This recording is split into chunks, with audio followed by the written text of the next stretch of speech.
just got back from seeing Heretic for a second time. I'm Real Slim Katie 25, and I'm going to talk to you today about potentially the most pretentious movie of the year. Heretic is a religious horror movie based on two Mormon missionaries going door to door to try to convince people to join the Church of Latter-day Saints until they meet Mr. Reed, who potentially answers their questions and so much more. So for trigger warnings, if you are not interested in hearing anything about religious discourse or theology, I would not recommend this movie or this video. So go ahead and check out some of our other content, and I'll see you later. Let's get into it. I just want to say, I think as somebody who has a lot of Mormon family and friends, that the two main actresses, Thatcher and East, did an amazing job of emulating this sort of sweetness and like sensitivity for others that I see in a lot of people in the church. My favorite moment was in the very first scene, the first shot, that Sister Paxton is like pornography, like playing off this, like, I don't know, or like playing this innocence that people expect. I just thought it was a very fun little detail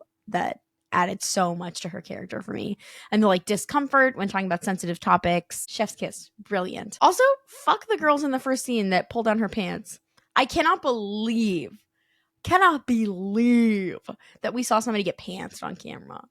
It honestly made me really sad. Nobody deserves to get pantsed. That's like so violating. In fact, I would argue that of all the things that she's a victim of, this is the worst one. At the top of the movie, they really want you to think that Sister Barnes is like a potential like defector from the church, is a little edgier, she's going to be your final girl, which is what really sets you up for like these punches and these twists. Speaking of what you don't expect, this movie has a lot of very obvious callback shots. And when you're watching the movie, you're like, oh, that's going to come back later. And specifically with weapons, with the letter opener, with the like 2x4 with like the nail sticking out of it, right?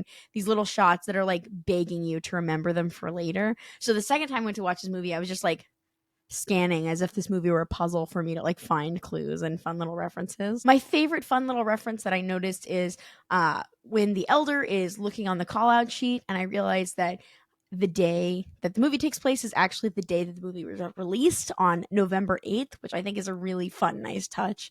That brings me a lot of joy. Also to do with the elder, I noticed that when he's coming to the door, Mr. Reed goes over to carve a little figurine to place on the model of the elder, which was a really nice touch. I did not notice that the first time I watched. Also, it's gotta be said, A24 just loves models in horror movies. Between this and Hereditary, I kind of expect it now. As soon as I see an A24 horror movie that has a model in the trailer, I'm like, oh, this is going to be some good shit, baby. And it is. It is good shit. It was great shit. Some of the best shit in this movie, though, was the shot where she finally escapes and she's running up the ladder, and then we zoom out to see it's her running in the model. And then as soon as she turns the corner into the hallway, it's in the room. She's opening the door to the room. Oh my God, that was so sexy. I had such a cinematography boner for that scene. As much as I enjoyed a bunch of small little details, I think my favorite thing about the movie was the genuine like religious discourse that Hugh Grant was trying to bring to the table. I understand why Barnes calls out his iterations metaphor as weak, but at the same token, at a glance, as just a way to explain things to people, I actually thought it was pretty effective. I also think that this movie, while there was a little bit of like, oh, it's like about Mormons, I think it's more touching on religion as a whole, and its commentary kind of serves to any religion. Although the shots they do take at the Mormon church about using Gordon B. Hinckley's like own words kind of to twist back on them was really interesting. And I also really was fascinated to see the reaction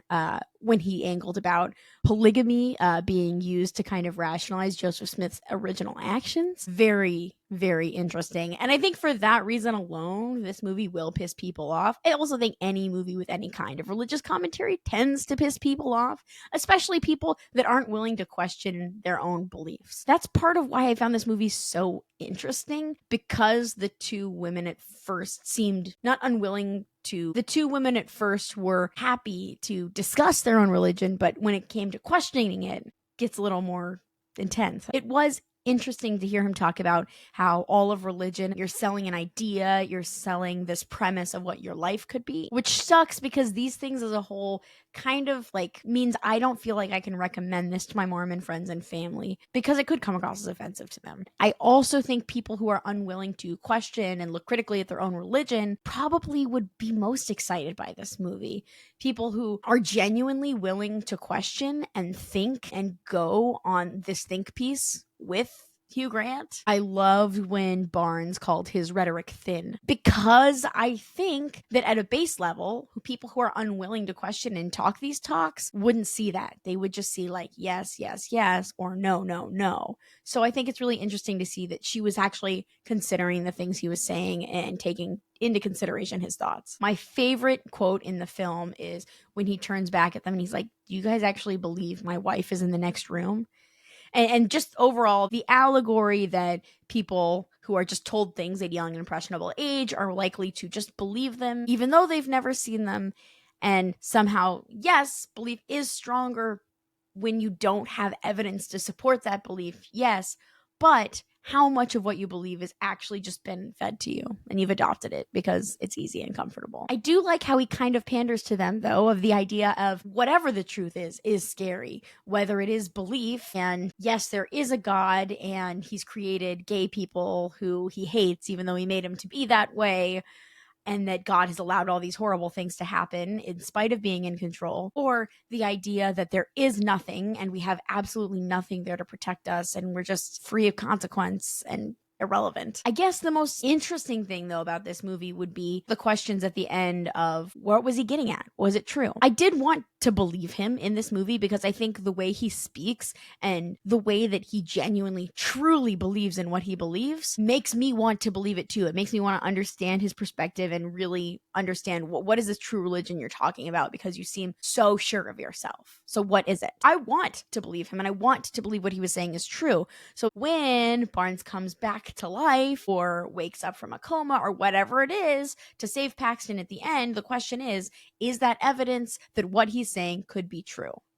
Is his true belief fact? Or is that the whole point, is that they want the audience to believe it's true and they're using their control over the audience, and that's the whole point, is we're believing the story that they're feeding to us. And at the end, when the butterfly lands on her finger, not the tip, but the middle of her finger, and is it real? Is she the human dreaming of the butterfly, or the butterfly dreaming that she's a human, right? It's the whole, I mean, it's brilliant. It's brilliant. Because we are believing exactly what we want them to believe. We're thinking the exact thoughts and having the same questions that the filmmakers want us to. That is the control. Ultimately, I do have some critiques of this movie. I do think if you're not fully bought into the idea and the premise, this is going to feel slow for you. A24 is known for slow burn horror, but man, you really have to want to be there and want to stick through. And if you have any like whims of not wanting to be there, I don't think you'll like this movie. I think it does drag a little bit in the middle where they kind of want it to burn out. I just wish it picked up a little bit faster, but if it did, then we wouldn't have all of this meaty discussion and food for thought that they really want to be the meal of the movie anyways. All of this to say, I really think A24 has done it again. Their horror just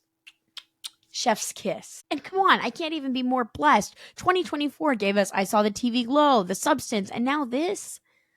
Ah, baby, come on. Keep on feeding me that horror with religious, political, social commentary. I need it. Please. I need it desperately. I really, really enjoyed this movie. If you are a fan of high suspense thrillers, this one is for you. Also, if you like this video, feel free to check out some of my other horror reviews in the channel below. See you later, guys. Bye.